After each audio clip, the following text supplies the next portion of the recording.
how to convert USDC to USDT on crypto.com. So hello guys, welcome back to my YouTube channel. In this video I'll be discussing about how to convert USDC to USDT on crypto.com.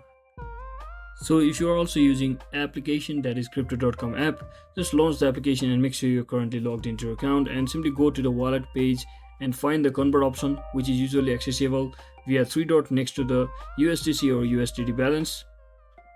And from over there you can just choose USDC as the cryptocurrency you want to convert from and USDT as the cryptocurrency you want to convert to. And then you can just simply specify the amount of USDC you wish to convert. And after carefully reviewing your conversion details including the exchange rate and any fees, then confirm the transaction. Finally, the converted USDT will be deposited to your crypto.com wallet. And if you are using website, you can just find the convert option, which may be in the trade section or similar area, and you can just choose the USDC as the asset you are converting from and the USDT as the asset you are converting to.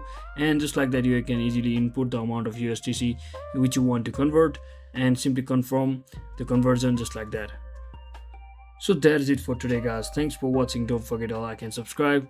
See you on the next one.